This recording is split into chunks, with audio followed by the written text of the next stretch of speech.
Então, mais uma vez, boa noite a todos e sejam bem-vindos, muito bem-vindos à aula aberta Enneagrama Astrológico Jungiano, tá? Esse tema, essa técnica é bastante nova, fora do Brasil, na Europa, né, já é bastante utilizada. Aqui no Brasil está começando ainda, mas boa noite, Fátima. Aqui no Brasil está começando ainda e é uma técnica muito legal, gente. É uma técnica fantástica e vocês vão ver ao longo aqui do que eu for explicando como é apaixonante, tá? Eu sou psicoterapeuta holística e então eu vou falar um pouquinho com vocês, assim, bem superficialmente, porque aqui, né, não vai dar para entrar profundamente nos temas, né? As pessoas que fizerem o curso, eles vão aprender separadamente essas três técnicas e depois aprender como utilizar essas técnicas juntas dentro de uma linguagem junguiana, tá? Que é a astrologia psicológica, né? Eu utilizo a linguagem junguiana, então vocês vão aprender como utilizar tudo isso junto, fazendo surgir uma segunda técnica, tá? Vocês vão entender já já.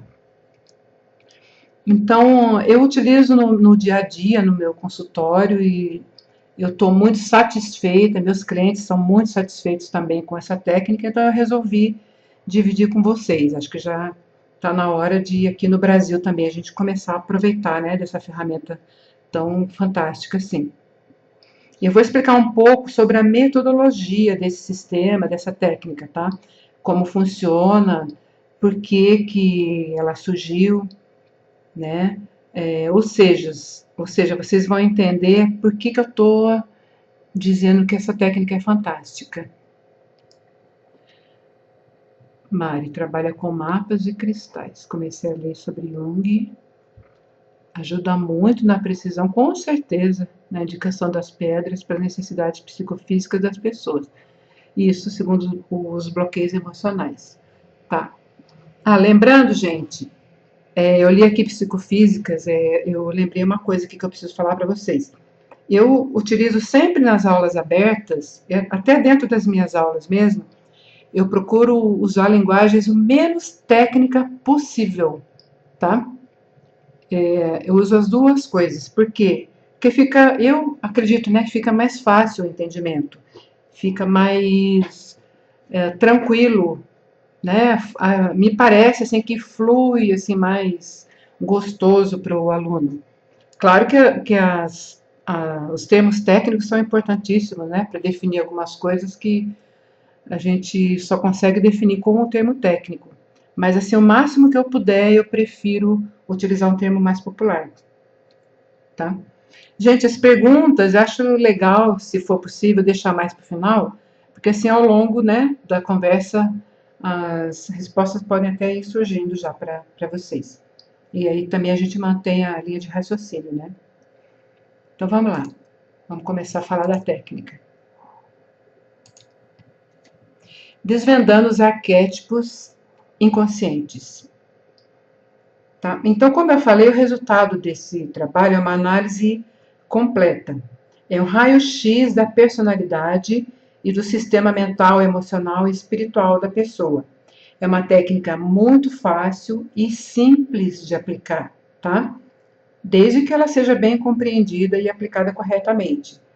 Tá? Não é uma técnica complexa, é extremamente agradável de aplicar, de trabalhar, torna as consultas e os tratamentos mais interessantes e mais fluentes. Eu acho que isso é importante, né? Porque às vezes o tratamento ele vai ficando cansativo, né, pro cliente. Dependendo do tratamento, ele vai ficando um pouco maçante. E essa técnica não, ela dá assim um colorido, ela dá uma energia assim bem poderosa. Vocês vão, quem conhecer a técnica vai entender como é que isso funciona. E ela abrange todas as expectativas do cliente, tá? Ela dá informações em vários aspectos para todas as crenças, religiões, metodologia, todos os tipos enneagramáticos, né, todos os signos, né, a gente relaciona aqui tipo enneagramático com signo, porque tem tudo a ver, vocês vão entender mais para frente. Então, para cada signo e para cada tipo enneagramático, a gente tem que usar uma linguagem específica para ele. Cada um entende melhor, né, digere melhor a informação de uma maneira específica. E, então, quando eu apresento essa técnica para os clientes, né, quando eles vão me procurar no consultório, e eu explico como que funciona, eles ficam ansiosos por chegar a esse momento de participar dessa dinâmica. E ainda mais para receber o resultado, né? É muito interessante. Mas eu acho assim, que a coisa mais importante de tudo isso que vocês vão conhecer aqui, o mais importante é o resultado. Porque o resultado disso são informações precisas, informações muito ricas, certeiras também.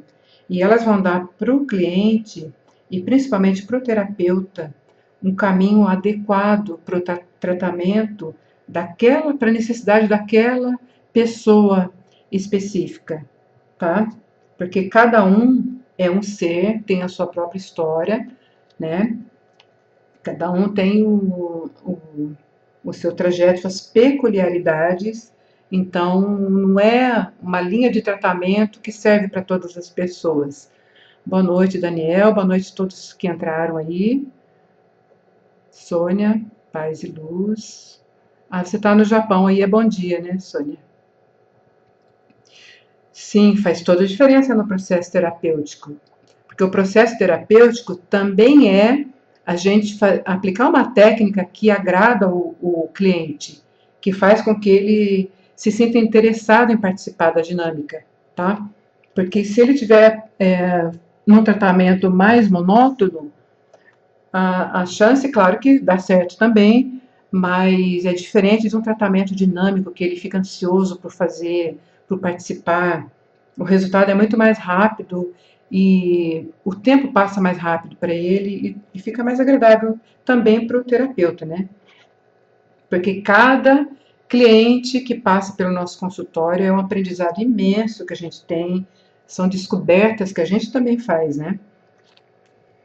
Então, além do autoconhecimento profundo que essa técnica traz, a 360 graus, que aliás o nome do meu tratamento é Psicoterapia 360 graus, porque eu acho esse nome bem esclarecedor, né? Objetivo. Então, além desse autoconhecimento profundo em todos os aspectos, vocês vão ver aqui, essa técnica também identifica, olha que importante isso, qual é o complexo ou trauma que a pessoa traz no inconsciente. Muitas vezes ela chega no consultório e ela apresenta um determinado desequilíbrio lá, né, precisando para a gente trabalhar com ela, mas geralmente o desequilíbrio nem é aquilo que ela tem consciência que ela apresentou para a gente, né? Sempre uma outra coisa. Quem já é terapeuta sabe disso. Então essa técnica ela vai mostrar para gente qual é esse complexo, que é um termo junguiano, né? Ou trauma que essa pessoa traz.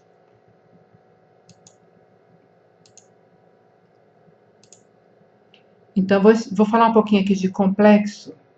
Complexo, na linguagem junguiana, né?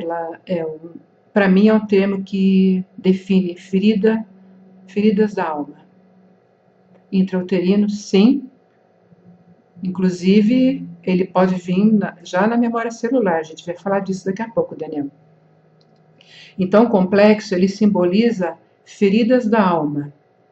Feridas da alma é aquilo que está escondido lá no inconsciente da pessoa. Todo mundo tem um, né? Uns são mais fortes, outros são mais fracos, mas todo mundo tem. E quando essa ferida é tocada, desencadeia aquela dor na alma, né? Aquele incômodo que a pessoa tem, aquele mal-estar, aquela dor no peito, aquela sensação assim de desconforto, e a pessoa não sabe de onde vem, por que aquilo acontece com ela. Mas ela não sabe que é o complexo dela que foi tocado, né? A ferida da alma dela que foi tocada. Alguma situação que aconteceu, o que ela vivenciou, alguma frase que alguém falou. Tem várias coisas que podem tocar nessa ferida da alma das pessoas, né? E isso vai desencadear essa situação de desconforto, essa situação de dor na alma mesmo. Então, com essa técnica aqui, a gente vai muito facilmente conseguir detectar qual é o complexo dessa pessoa, sem precisar ficar obtendo tantos dados, estudando toda a fala da pessoa, fazendo aquela ficha de anamnese que dura, né, várias e várias sessões. Não, a gente consegue identificar assim bem rapidamente até. Então, falar um pouquinho de arquétipos, né? A gente falou de arquétipos aí. Arquétipos, eles são símbolos, estereótipos, né? Para ficar mais claro. Então, são as simbologias que as pessoas utilizam consciente e inconscientemente. Essa técnica aqui, gente, esse sistema, ele se baseia na psicologia junguiana, que são arquétipos, né? Basicamente arquétipos, e nesse tripé, Eneagrama, arquétipos da mitologia grega e astrologia psicológica. A astrologia psicológica, ela é um pouquinho diferente da astrologia tradicional que a gente já conhece, tá? Então, essa técnica é um casamento de eneagrama, astrologia psicológica e arquétipos da mitologia grega. Aqui, né, como eu já falei, eu não vou aprofundar nessas técnicas, porque nem dá, né? O tempo não dá e vai confundir mais. Mas tem cursos específicos de aprofundamento, tá? Caso a pessoa queira se aprofundar mais em eneagrama, arquétipos da mitologia grega e astrologia psicológica, eu tenho esses cursos também, mas aqui, nesse aqui exclusivo, nesse curso, o aluno, ele vai aprender tudo isso aqui, tá? De uma forma que ele possa trabalhar com muita competência e muita eficácia também. Tá? Já torna o aluno um terapeuta competente nessa técnica. Então, a pessoa já vai conseguir entender o eneagrama e o perfil de personalidade e funcionamento dos tipos. Eu estou dizendo isso porque eu recebi várias perguntas, né, exatamente desse jeito que eu coloquei aqui. Então, eu já estou dando a resposta para um monte de gente ao mesmo tempo. Então, você vai conseguir, vai saber interpretar perfeitamente os padrões emocionais e energéticos dos arquétipos mitológicos e vai poder fazer a interpretação básica do mapa astrológico psicológico, tá? Mas sempre na visão e na linguagem junguiana. Boa noite, Alice. Então, ela também vai mostrar como identificar o provável tipo enneagramático e a asa predominante do tipo, tá? Asa é um tipo, pode ser do lado direito ou do esquerdo, do tipo central do enneagrama, e que ela vai influenciar esse tipo central, ela vai dar a asa, ela dá um tempero, ela dá um comportamento um pouco diferenciado do tipo central, tá? Muitas vezes fica difícil da gente identificar o tipo enneagramático, mesmo quando a gente é psicoterapeuta e quando a gente faz esse curso específico, né, aplicado de enneagrama que a gente tem aqui também. Por que fica, às vezes, né, pode ficar um pouco difícil? Porque pode acontecer de a pessoa não conseguir responder com fidelidade os testes de enneagrama, né? E às vezes até o psicoterapeuta ou o terapeuta de enneagrama, ele pode sim se confundir, tá? Não é uma constante, é claro, mas isso pode acontecer sim, tá? Então, se a pessoa não tiver, a pessoa que está respondendo o teste, não estiver bem consciente do seu lado sombra, sombra é uma linguagem junguiana que define os pontos sombrios da pessoa, tá? Essa pessoa, ela pode estar passando por uma fase de estresse, tá? Pode estar acontecendo várias coisas, tá?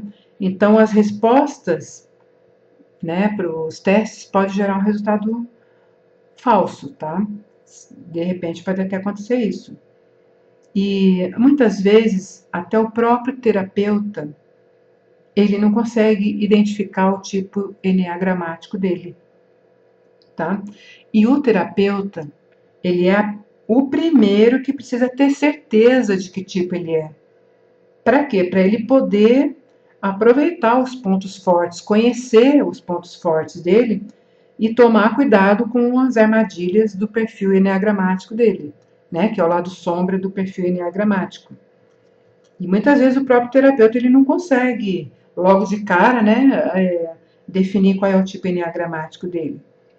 E ele, sabendo qual é o seu tipo, ele vai ser um ótimo profissional, com certeza, tá? Então, com essa técnica não tem jeito, tá? Da pessoa se confundir. Por exemplo, vou dar um exemplo aqui para ficar mais claro, tá?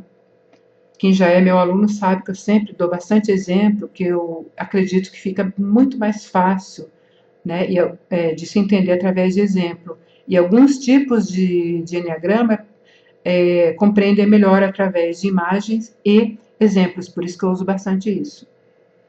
Por exemplo, eu tenho uma cliente que fez os testes aplicados de enneagrama e as respostas do teste dela foi que ela era tipo 7. Mas deixa eu ver se ela tá por aqui para ela. Né, acho que não entrou ainda. Ela é tipo 7. Mas o mapa dessa cliente, ele dizia para nós que ela é o tipo 1, que ela não é o tipo 7. Então, eu fui conversando, fui analisando, né, verificando e pesquisando. E que conclusão que nós chegamos, tá? A conclusão foi que ela tinha caído na fantasia. Fantasia é um termo meu, tá? Que eu uso. Por isso que ela estava respondendo como tipo 7 e não como tipo 1.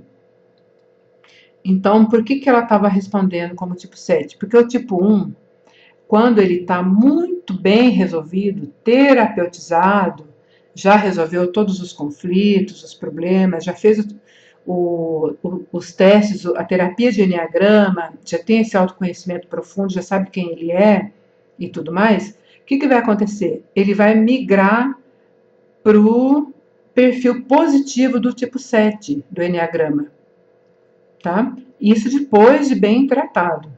Tá? Mas uma pessoa que inicialmente ela chegou no meu consultório para iniciar o tratamento, ela não está terapeutizada, resolvida, né? Toda com autoconhecimento, mesmo porque ela nem tinha nunca ouvido falar de enneagrama, que é a técnica que mais de autoconhecimento mais profundo que tem, né? O enneagrama, na minha concepção.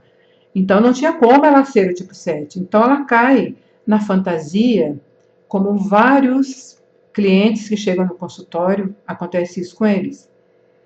O que acontece? Eles vão responder de forma que eles, inconscientemente, é claro, né? Isso é uma autossabotagem, eles vão responder de uma forma como se eles estivessem muito bem, como se eles não fizessem nada de errado, como se eles nem tivessem mais a sombra, tá? A sombra é necessária, né? Assim como a luz e a sombra é necessária, a sombra e a luz do ser humano também é necessária, né?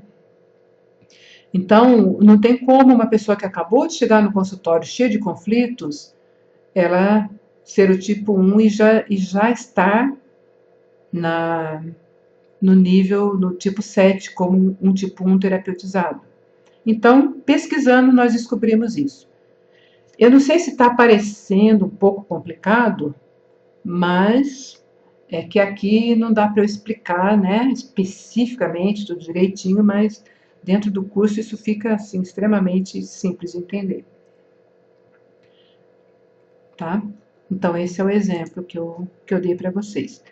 Então essa técnica ela é baseada nesse tripé: enneagrama, arquétipos da mitologia grega e astrologia psicológica, tá? O resultado é a integração dessas três técnicas diferentes e que dá um quarto perfil totalmente diferente e muito rico de informações.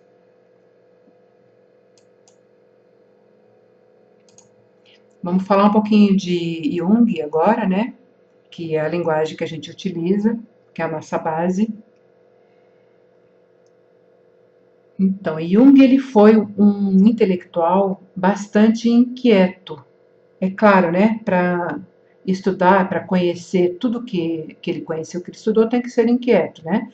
Uma pessoa acomodada jamais chegaria onde ele chegou. E ele se informou em várias fontes diferentes para ele criar a teoria dele. Então, além da neurologia e da psicanálise, as teorias de Jung elas também tiveram influência na mitologia grega, né, em outras mitologias também, não só da grega, na astrologia, religiões, importantíssimo, porque religiões trazem muitos arquétipos, né? E também na arqueologia. A arqueologia ela estuda o simbolismo e os objetos das civilizações antigas. E provavelmente, por isso essa tendência do Jung, né, de falar sobre os arquétipos ou símbolos universais que estão presentes no inconsciente coletivo. Alice, eu acho que mais para frente eu vou falar sobre astrologia, mas eu acho que aqui nessa aula aberta ainda não é o momento de eu falar isso que você está falando, embora seja uma coisa bem simples, né? Mas eu acho que aqui ainda não é o momento da gente falar isso, porque pode confundir quem não conhece astrologia, tá? Harmonia Holística, boa noite. Seja muito bem-vinda ou bem-vindo. Tá voltando a Jung. Então, a psicologia analítica de Jung, ela foi a psicologia que mais contribuiu para o estudo do material simbólico da humanidade. Tá? Jung fez várias viagens, conheceu várias culturas, e com isso ele pôde perceber uma conexão universal entre os homens. E uma herança psicológica que foi sendo construída ao longo da evolução humana. Então, Jung, conhecendo tudo isso que ele conheceu, boa noite, Fabiana. Conhecendo tudo isso que ele conheceu, ele percebeu que existe simbologias que são comuns a várias culturas, a vários países até, que é o arquétipo coletivo, né? O autoconhecimento liberta e nos dá o caminho para a individuação. O que é individuação? É um termo que Jung usava para definir basicamente a individualidade, tá? Saber exatamente quem a pessoa é, saber suas peculiaridades, tudo aquilo que torna cada pessoa um ser único no universo, né? Nesse imenso universo. Não tem duas pessoas idênticas, nem irmãos gêmeos. E essa conscientização, ela faz com que a pessoa se liberte desses condicionamentos mentais, né, que coloca essa pessoa sempre no mesmo ciclo repetitivo de ações e reações, que a pessoa, às vezes, ela não gosta, porque pode acabar prejudicando, às vezes a pessoa não quer, mas ela não consegue mudar aquilo, né, porque ela não tem ainda essa individuação, esse autoconhecimento para saber quem é esse ser que é ela, né? Então, todos esses resultados negativos, esses ciclos repetitivos na vida dela, são devido a esse comportamento condicionado.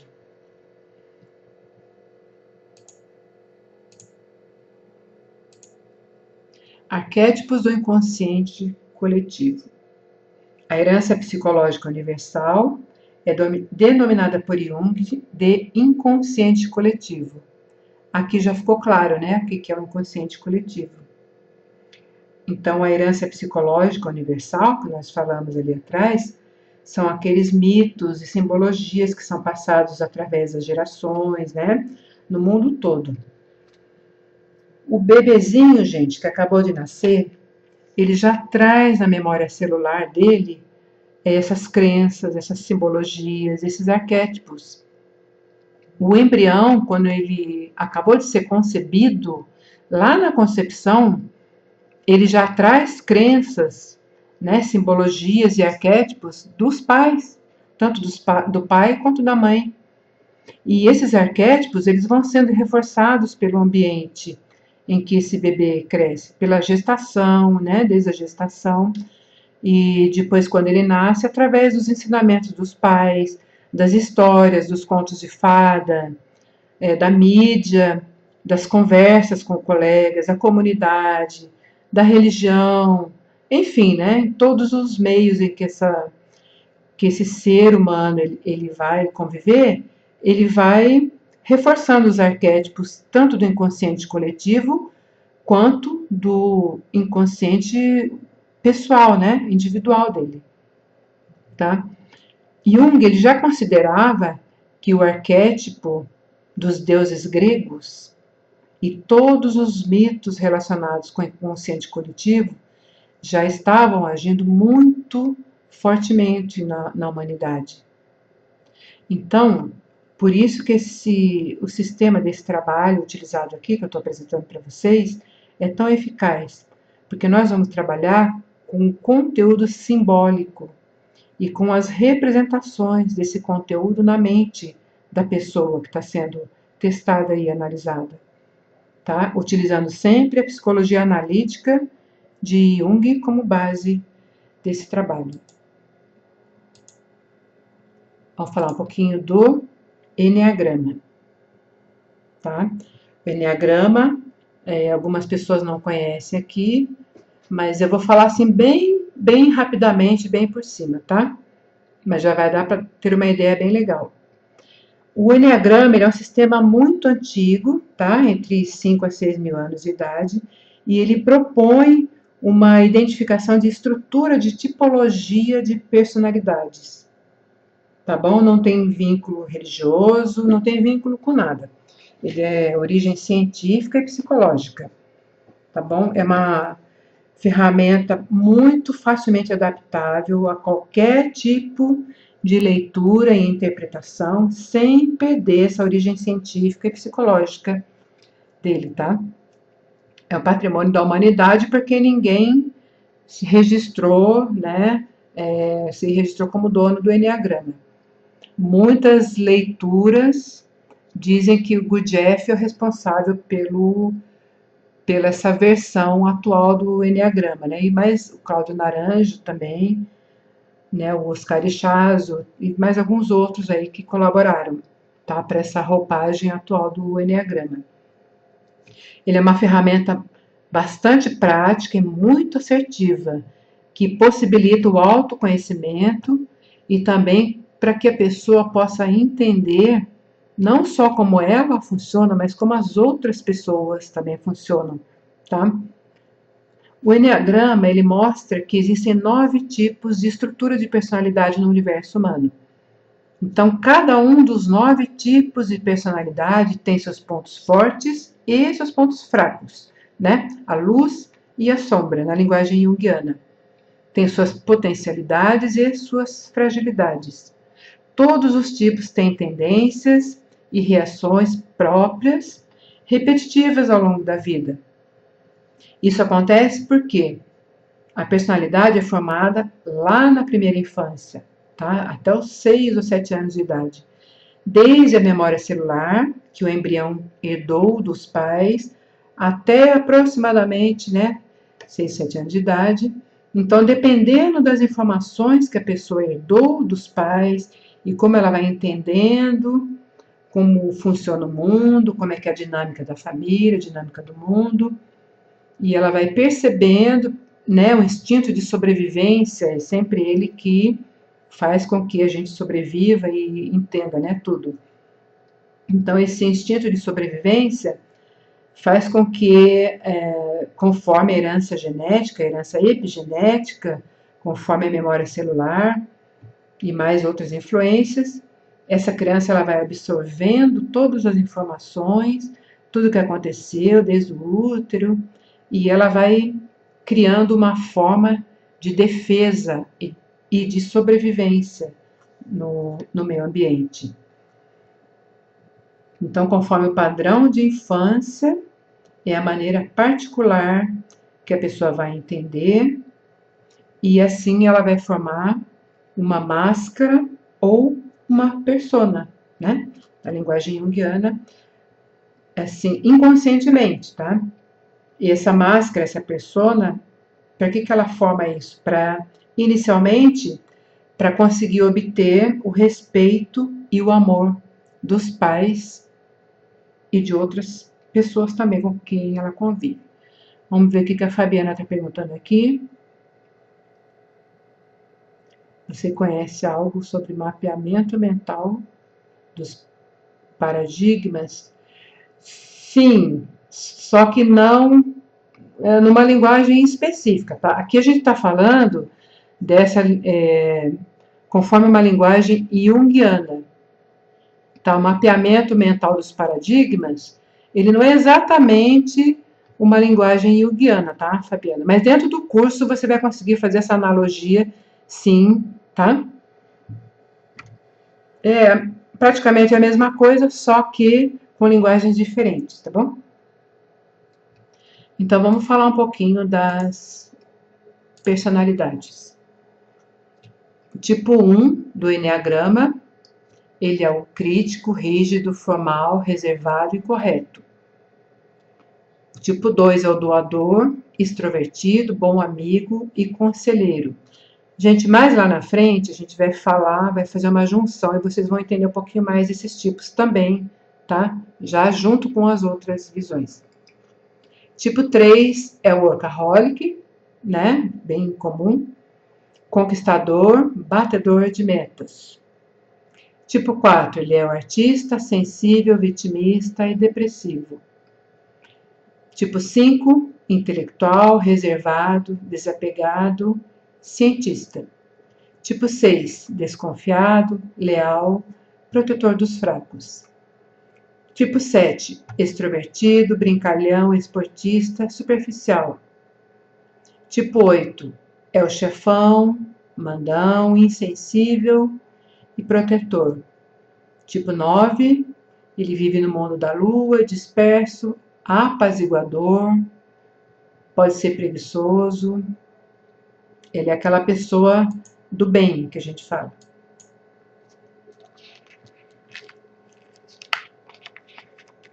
Vamos falar um pouquinho de astrologia psicológica, tá?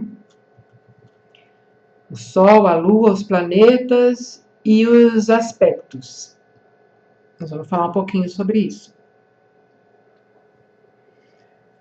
A astrologia, ela teve origem há 6.000 anos atrás, aproximadamente, tá? Na antiguidade, os sábios, eles ensinavam as pessoas, né? As pessoas se baseavam nos sábios e eles afirmavam que os corpos celestes, eles eram os mensageiros dos deuses. Na Grécia antiga, os signos do zodíaco eram identificados como 12 grupos de constelações que podiam ser vistas no céu, né, em épocas diferentes do ano, e ainda até hoje é assim. Então, a palavra zodíaco é uma palavra de origem grega que significa círculo de animais, né? Se refere aos animais que estão ali dentro dessa mandala, que é o horóscopo. Essa é uma definição, tá, de astrologia. O mapa astrológico, ele é uma foto do céu no momento do nascimento da pessoa.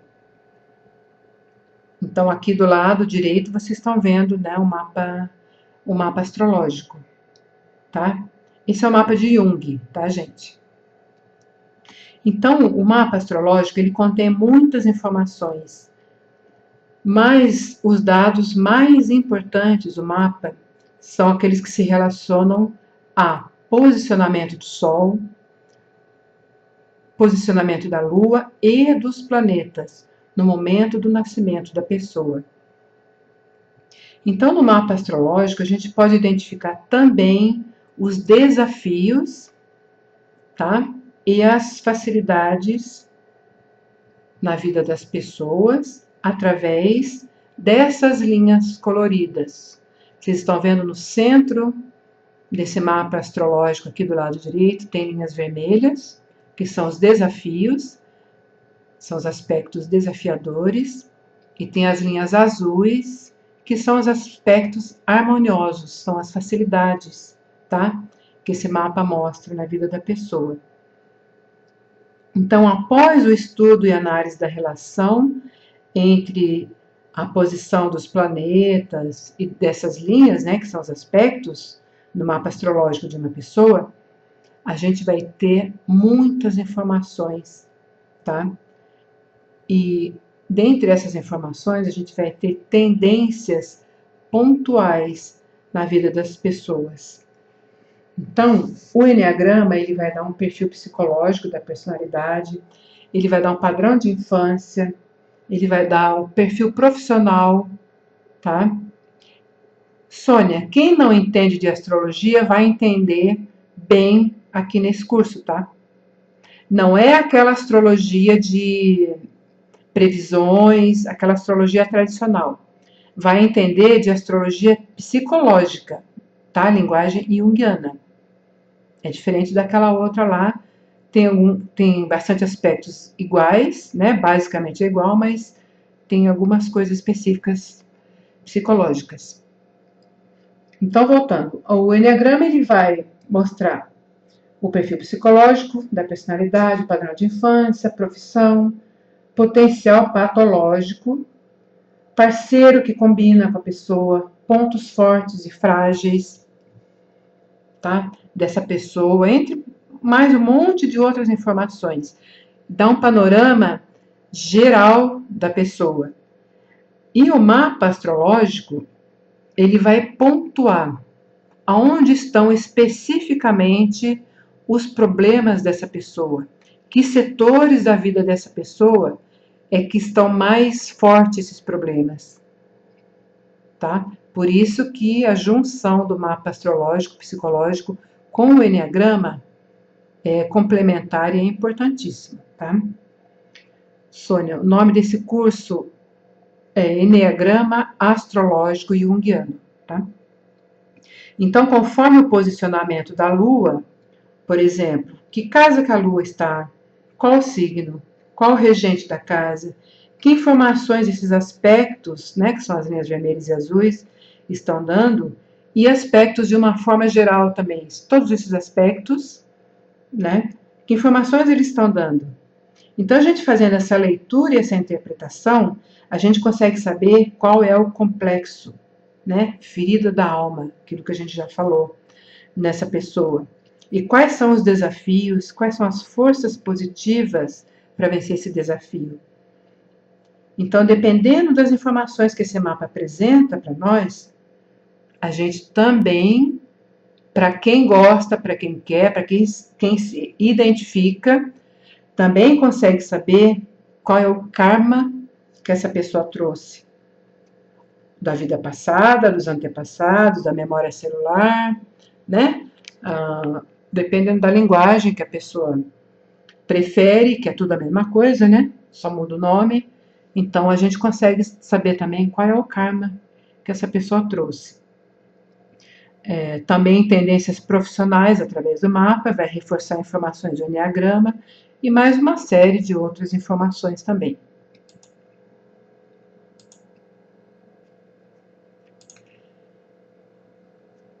Agora, isso daqui é bem novo, gente. O mapa também mostra o provável tipo eneagramático. Essa figura aqui, ela foi tirada do livro Eneagrama, Ensaios Matemáticos e Metafísicos, que é do professor de matemática João Carlos Teixeira dos Santos. Tá? Ele é o fundador da ENEAD, que é um instituto, né, sobre eneagrama, e ele anda pelo Brasil afora aí, com palestras, vivências, é muito interessante. Então, tem um capítulo no livro dele que fala sobre Eneastro, né? E ele fez testes com mais de 450 pessoas, ele mais psiquiatras, psicólogos, né, mais um monte de gente. Até a última vez que nós conversamos, ele tinha feito o teste com mais de 450 pessoas.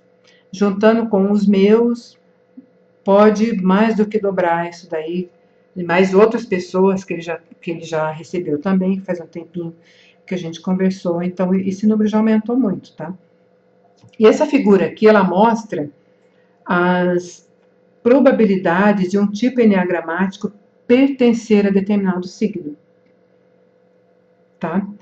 Mas assim, nesse curso você vai aprender como analisar os aspectos dos planetas envolvidos e vários outros aspectos também, para que essa probabilidade que está aqui nessa figura, ela aumente muito, tá?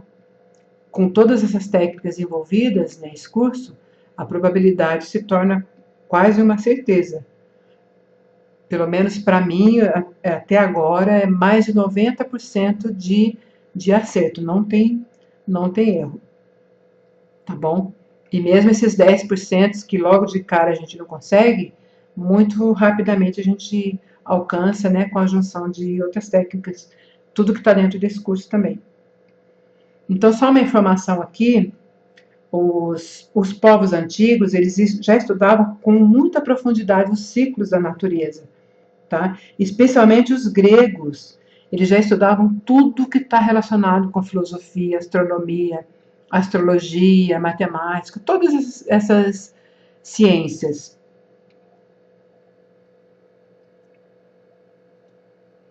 Então, muitos presidentes, reis, rainhas, matemáticos, cientistas, tá? Como, por exemplo, Tales, Pitágoras, Platão, Hipócrates, Ptolomeu, Porfírio, Paracelso, Nostradamus, mais uma série de outros, eles se baseavam na astrologia para direcionar a vida deles.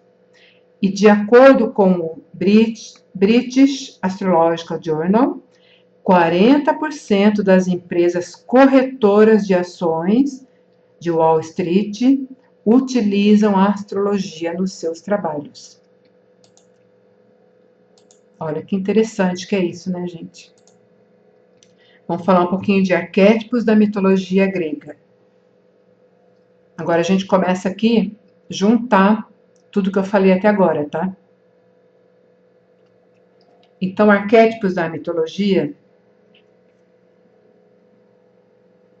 para a gente completar a visão junguiana, né, do funcionamento da psique e da analogia com os arquétipos, que a gente vai trabalhar aqui nesse curso, a gente vai incorporar também a mitologia grega, tá? Com exceção do signo de Libra, todos os signos possuem relação com os mitos, com esses arquétipos da mitologia grega. Tá? Os mitos dos 12 signos gregos, eles contam uma história explicando como esses arquétipos, esses animais, né, encontraram o caminho para chegar ao céu. Né? Analogia, tudo isso são linguagens simbólicas, né?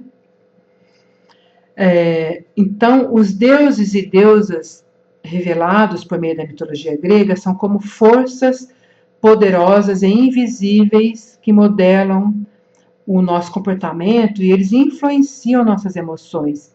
Eles representam um conjunto de características ou papéis que a mulher e o homem tendem a vir a ter, né, e a viver. Então, não é uma imagem real, tá, gente? É uma imagem virtual. No caso dos homens, os arquétipos masculinos, eles se referem ao ego ou ânimos, né? E no caso das mulheres, são os arquétipos femininos, eles se referem à ânima ou alma, tá?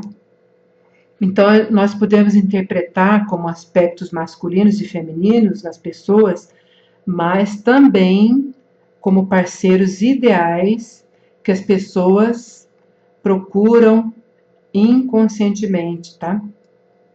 Então, quando o cliente faz o teste lá de arquétipos, para a mulher também vai mostrar que arquétipos masculinos ela tem a predominante. E isso tanto é a característica masculina, que todos nós temos ânimo e alma, né? Todos nós temos. Então, tanto vai mostrar como que são essa parte masculina da mulher, como também o parceiro ideal para ela, tá? Então, geralmente, as pessoas têm características arquetípicas predominantes, mas também tem outras em falta, tá bom? O ideal seria que todos estivessem em equilíbrio, tanto os tipos enneagramáticos, como os arquétipos mitológicos que todos nós temos. O ideal seria que estivessem bem distribuídos, igualmente distribuídos, mas aí nós seríamos todos iguais, né? Não existiriam pessoas diferentes e a gente não teria experiências como a gente tem hoje, né? A gente não teria o que aprender com o próximo, com as pessoas que a gente convive. Então, a gente tem arquétipos predominantes, como tem arquétipos faltantes também. E a gente consegue identificar isso com essa técnica aqui. Então, agora, gente, eu vou dar uma pincelada bem rápida, tá? Nos arquétipos mitológicos, só para quem não conhece, para entender como é que funciona. Eu vou falar aqui, né? A gente vai trabalhar apenas com os deuses da primeira geração e os seus filhos, que são a segunda geração. Então, esse aqui é Zeus. Zeus, ele se parece com o tipo 8 do Enneagrama. O signo aqui pode ser Capricórnio e Áries. O planeta seria o Saturno, tá? E quem é Zeus? Zeus é o poderoso chefão, era o estrategista, sabe fazer alianças, constrói impérios. E ele é o único dono do império, tá? Ele é controlador, raciocínio lógico, tem muita força de vontade, gosta de atingir metas, é inteligente, não necessariamente intelectual. E ele tem uma visão, assim, positiva, um pouco exagerada dele mesmo. Ele se acha, né? E ele é mesmo. Então, Zeus é o arquétipo, ele simboliza o arquétipo do pai, tá? Ele simboliza aquele que funda a família e protege a sua família. E ele impõe a sua vontade para que isso aconteça. Esse é o Poseidon, relacionado ao signo de Câncer, ou Touro, planeta Vênus, e ele se relaciona com o tipo 4 do Enneagrama. Poseidon é o deus do mar, é o homem natural.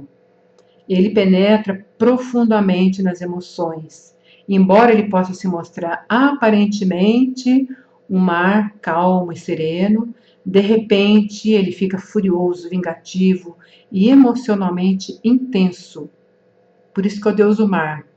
Uma pessoa que é tipo 4, que é touro, câncer e é Poseidon, ele é aquela pessoa que de repente explode. Parece uma pessoa muito calma, mas de repente explode como o mar, né? O mar está calmo, daqui a pouco vira um maremoto.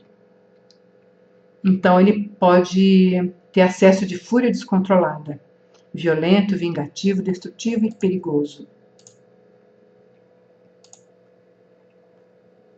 Esse aqui é o Hades, é o tipo 4 do Enneagrama. Ele pode ser o signo de Touro ou Câncer, planeta Vênus também. E ele é o deus do mundo inferior. Ele é o místico. Ele é o arquétipo que governa a vida interior profunda. E o reino dele é o inconsciente. Por isso que ele é o místico, né? Tanto do ponto de vista individual como coletivo, tá? Por quê? Porque no inconsciente é lá que residem as memórias, no mundo inferior, no mundo místico, né? É lá que residem as memórias, os pensamentos, sentimentos que a gente reprime e tudo que é doloroso, vergonhoso e inaceitável pelos outros e por nós mesmos. Também os anseios nunca concretizados. A pessoa Hades, ela tem uma imagem negativa de si mesma, ela tem uma autoestima baixa. Tipo 4 tem uma autoestima baixa. O signo de Touro, ele dependendo, né, dos aspectos, o Câncer também, os aspectos do mapa dele, ele pode estar numa autoestima baixa, dependendo de onde estiver a Lua no mapa dele, dependendo de onde estiver o Sol, tá? Ele pode ter autoestima baixa.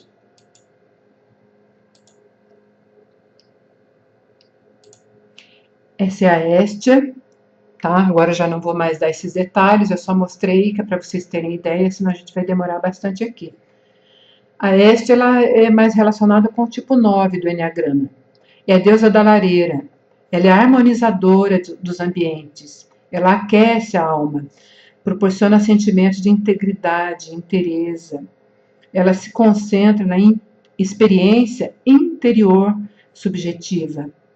O modo de ela aprender é olhar para dentro, sentir intuitivamente as coisas. Agora vamos falar da Hera. Hera é relacionada com o tipo 1 do Enneagrama, planeta Marte. A Hera é a deusa do compromisso e do casamento. O título dela é a esposa. E ela representa esse desejo ardente de ser esposa, companheira, que algumas mulheres têm. As mulheres Hera têm. São as melhores esposas. Elas pegam o marido e ajeitam a vida deles. Elas jogam o marido para cima e não tem jeito dele não se dar bem, o homem que é casado com uma Hera. Olha, gente, Daniela e todos vocês que estão caindo e voltando, a internet realmente não está muito legal hoje não, tá? Então, mas isso aqui vai ficar no YouTube, eu vou colocar depois essa aula aberta.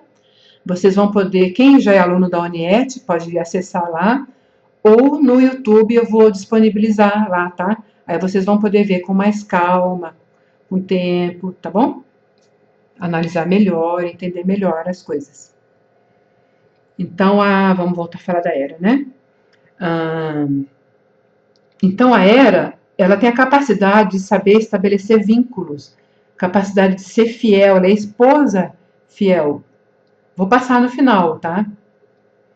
A Hera é aquela esposa fiel, ela vai lutar até o fim para aquele marido se dar bem na vida. Ela é fiel em todos os aspectos, tá? E ela é capaz de suportar, passar por todas as dificuldades ao lado do seu companheiro. E ela se sente incompleta sem o companheiro. Tá bom? Vamos agora para a próxima. Deméter. Deméter é relacionada com o tipo 2 do Enneagrama. Tá? Ela é relacionada com a Lua. Tipo 2 do planeta dele é a Lua. Na astrologia, a Lua é considerada um planeta, tá? A Lua e o Sol. Então, Deméter, ela é a deusa nutridora, ela é a mãe. Como arquétipo, ela representa o instinto maternal, né? A gravidez. Ela representa a nutrição física, a nutrição psicológica, espiritual das pessoas. Ela é o arquétipo da maternidade. É aquela mulher mãezona. É o tipo 2, aquele tipo que gosta de cuidar de todo mundo, que gosta de se doar, gosta de nutrir, de escutar os problemas dos outros, ajudar a resolver. É o tipo que sai correndo de madrugada para ajudar as pessoas e se sente feliz com isso. Tá? E a Deméter, ou tipo 2, ou a Lua, no relacionamento, ela é a nutridora, ela é a doadora, ela só doa no relacionamento. Ela é aquela mulher que, ou homem, né? O homem também pode ser Deméter. Ela é aquele parceiro ou parceira que ela pode facilmente ser sugada, vampirizada pelo parceiro, porque ela tem esse perfil. Ela é muito generosa, muito prestativa, doadora.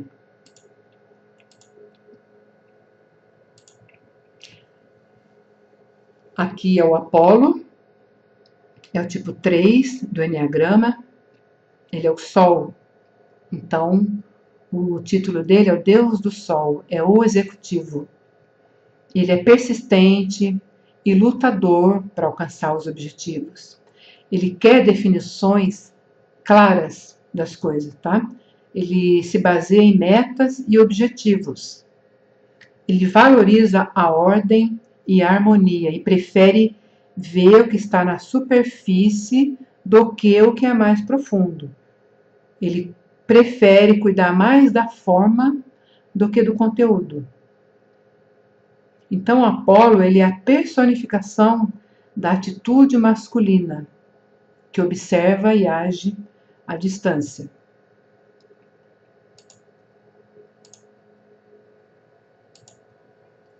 Aqui a gente tem o Hermes, que é relacionado ao tipo 7 do Eneagrama. Tá? Ele é o Deus mensageiro, ele é o comunicador. Hermes, ele é astucioso, esperto. Ele habilmente ele vai mudando de comportamento para ele conseguir o que ele quer. Ele se adapta às situações para ele chegar no objetivo dele. Seja negociando, roubando, trapaceando, enganando, né? Vai depender muito do nível de desenvolvimento, nível de desenvolvimento mental e emocional da pessoa. E o Hermes, ele não tem limite. Ele faz o que ele quer, porque ele acredita que o que ele quer que é o bom, que é o certo e ponto final.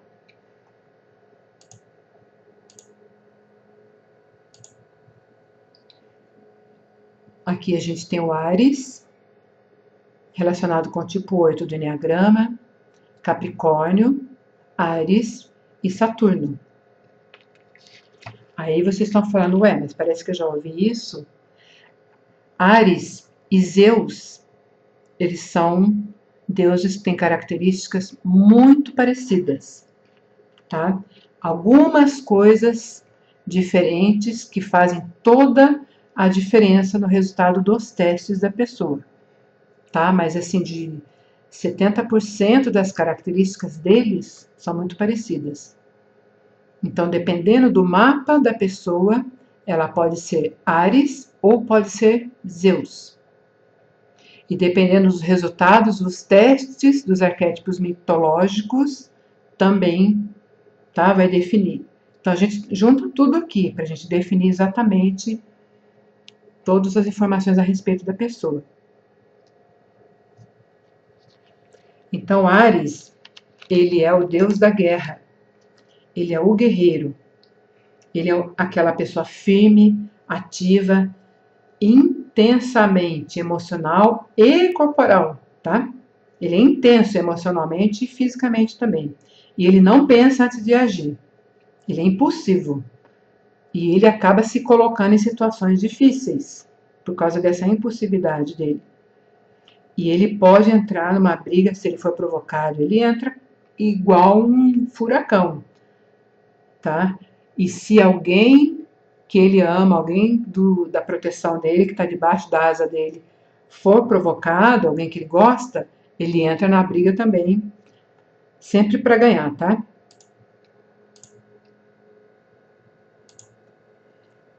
Aqui a gente tem o Hefesto, é o tipo 6 do Eneagrama, signo de Aquário ou Escorpião, Libra ou Virgem. O aluno do curso ele vai entender por que esse monte de signo aqui para um arquétipo só, tá? Vários arquétipos como signo para um arquétipo só, que é o mitológico. O planeta dele é Urano, tá? O planeta predominante, vai depender de alguns aspectos do mapa, também a gente vê isso no curso. Ele é relacionado com o tipo 6. Ele é intenso e introvertido. E para ele é difícil expressar diretamente os sentimentos dele. Também é difícil para as pessoas que convivem com uma pessoa Hefesto, uma pessoa tipo 6, um aquariano, escorpiano, libriano ou virginiano, entender o que se passa no íntimo dessa pessoa. Vou acelerar um pouquinho, a gente já está chegando no final. Dionísio, relacionado com o tipo 7, ele é o deus do vinho e do êxtase.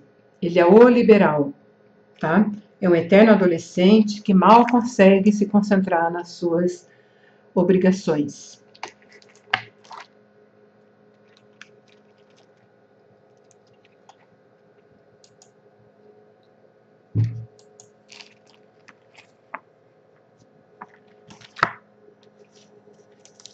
Estão acompanhando, gente? Tô vendo todo mundo muito quietinho. Tá tudo certo aí?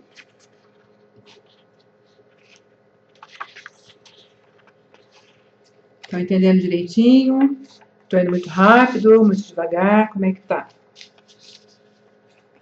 Vocês estão conseguindo fazer essa ligação do Enneagrama com arquétipos, com astrologia?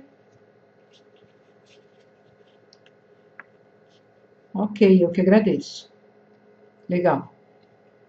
Então, vamos lá. Atena. Atena é muito linda. Atena é o Enneagrama. Tudo bem, Fabiana? Depois você assiste lá na internet, tá? Atena, ela é a deusa da sabedoria, tipo 5 do Enneagrama. Ela é a intelectual.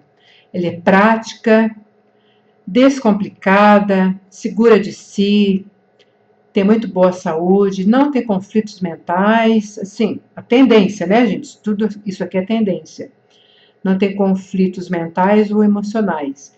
É alguém que faz o que deve ser feito sem fazer escândalo, sem estardalhaço. Atena, ela é autocontrolada, não perde. É também Hades, tá, Sônia?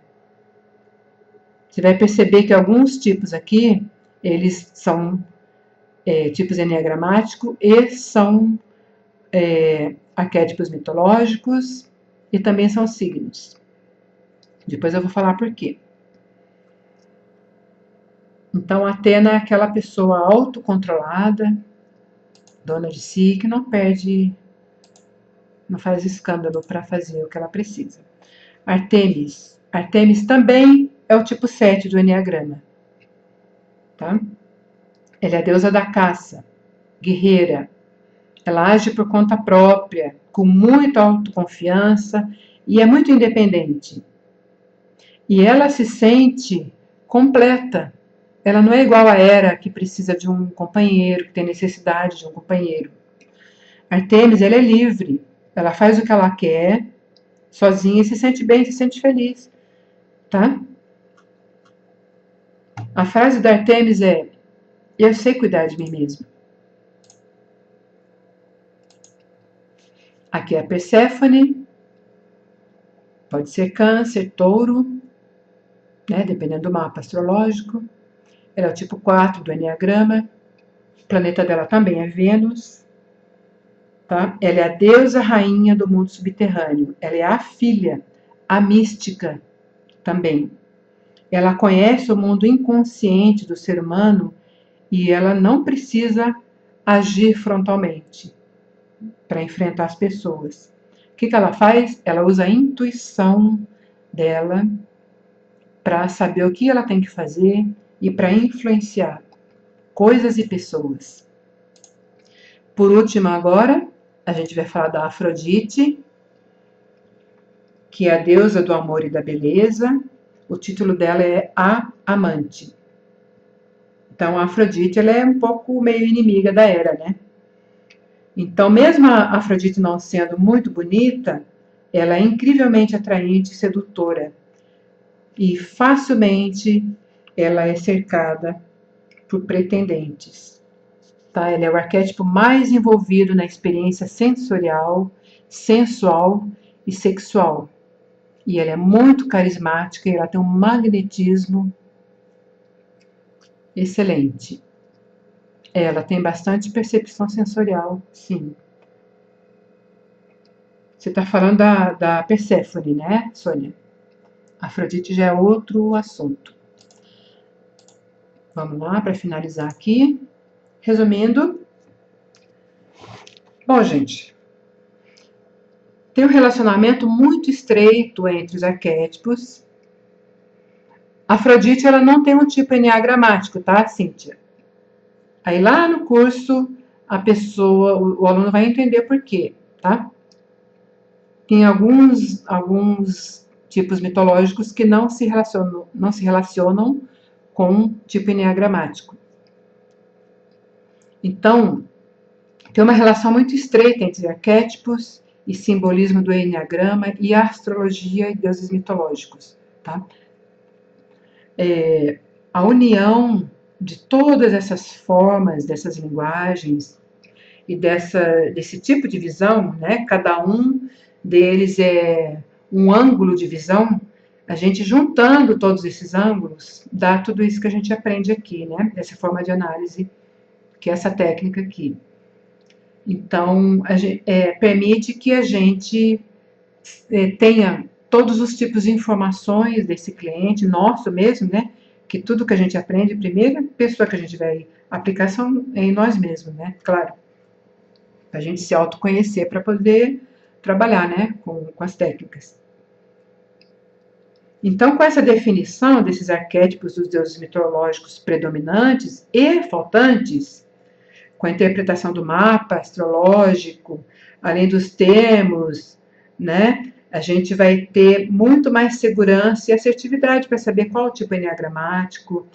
A gente vai conseguir mais informações, além do que o enneagrama traz, tá? Através do mapa astrológico, que vai pontuar, como eu já falei, né? Onde estão esses maiores desafios na vida da pessoa e aonde esse complexo se torna mais desafiador. Então, o que a gente vai conseguir com essa técnica aqui que eu estou apresentando? Assertividade na definição do tipo enneagramático, a interpretação básica do mapa astrológico, psicológico, vai aprender isso no curso, conhecimento do complexo ou trauma inconsciente ou ferida da alma, isso aqui é muito importante, porque é um conhecimento que não é tão fácil de identificarmos só na conversa, né, com o cliente. A herança kármica, né, conforme a linguagem que a pessoa se identifica, memória celular, antepassado, vidas passadas, desafios e oportunidades com forças positivas, definição dos pontos ou setores da vida em que estão instalados, conhecimento dos excessos e faltas emocionais e energéticas, potencialidades e tendências profissionais, patológicas e o autoconhecimento profundo a 360 graus, né, como eu já falei. Tá? Então, para a gente saber tudo isso, o que tem que fazer? Aplicar os testes. Então, tem três testes que eu disponibilizo aqui no curso, claro, né? Tem que ter os testes específicos aqui para esse curso. Então, são 3 testes, tá? Sônia, essa é uma técnica investigativa? Sim. A terapia, eu também disponibilizo aqui, tá? Que tipo de terapias e algumas técnicas que são aplicadas para as pessoas, né, conforme o resultado do teste. As técnicas já estão disponíveis aqui. São formas de desbloqueios e condicionamentos, tá? Tem uma apostila aqui que é específica para isso, tá bom? Então, o que você vai fazer? Você vai aplicar os testes. Primeiro, você vai conhecer bem a técnica, aprender a ler o mapa astrológico, conhecer bem a técnica, vai aplicar os 3 testes, que é o teste de enneagrama, o teste dos arquétipos dos deuses mitológicos e o teste dos arquétipos das deusas mitológicas. Então, você vai pegar o resultado desses 3. Sim, na psicoterapia é perfeito. Por isso que eu nomeei a minha psicoterapia de 360 graus. Porque sem esse conhecimento todo aqui, não dá para fazer 360 graus, né? Então, você vai pegar esses 3 testes, vai juntar com o mapa astrológico, você vai usar a mesma linguagem, tá? Para fazer a interpretação. E você vai gerar, no final, um relatório que os meus, eu faço de 5 a 8 folhas, esse relatório do cliente. Eu gosto de detalhar bastante as coisas, porque é uma coisa que o cliente ele vai levar para o resto da vida dele. As aulas já começam imediatamente, tá? Eu terminando aqui, eu estou lançando nesse momento o curso, então eu terminando aqui, a pessoa já pode ir na Uniet, eu vou deixar o endereço aqui, de formação de terapeuta de astrologia junguiana, tá? É 300 horas de 3 a 5 meses, tá? Aí lá na Uniet você vai ver o valor, Sônia, ele estava de 1.399, se eu não me engano, ele foi para 999, né? Não tem na Uniet? Olha, se não tiver a hora que terminar aqui, no máximo amanhã cedo, porque já estava aberto hoje de tarde, tá?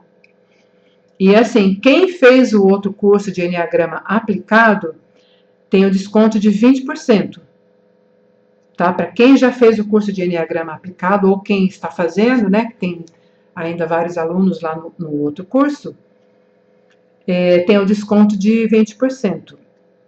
É só mandar o e-mail lá, fazer já pré-matrícula, tá? E daí já pega o desconto. Porque aí uma parte tem sim, né? Ah lá, viu? Tem sim. Não, não é aquele de formação em terapeuta em Enneagrama. Aquele é um curso de Enneagrama, é um outro curso que eu dou na Uniet, e ele é específico só para Enneagrama aplicado, tá? Super aprofundado. Esse daqui não, é Enneagrama, Astrologia, Jung e Arquétipos. Tá, já vou ver isso, tá, gente? Terminando aqui, eu já vou ver o que aconteceu, porque que não abriu ainda. Deve estar em processo de abertura, então. Porque eu já mandei a abertura para lá. Então, onde que eu parei aqui? Então, gente, vai ficar muito mais fácil para quem já é terapeuta de Enneagrama. Vai ficar muito mais fácil, tá? Muito mais fácil de você identificar que tipo enneagramático que é, tá? O livro que eu coloquei, só um minutinho que eu vou agora, já vou falar do livro, que algumas pessoas perguntaram aí. Eu quero agradecer muito a todos vocês, pela presença de vocês, pela paciência, pela colaboração. E o link é esse aqui, para quem não conhece a Uniet, entra aqui no site da Uniet, tá? Não é o de terapeuta em Enneagrama, aquele lá é outro curso, tá? É terapeuta em Enneagrama, astrológico e junguiano, tá, gente?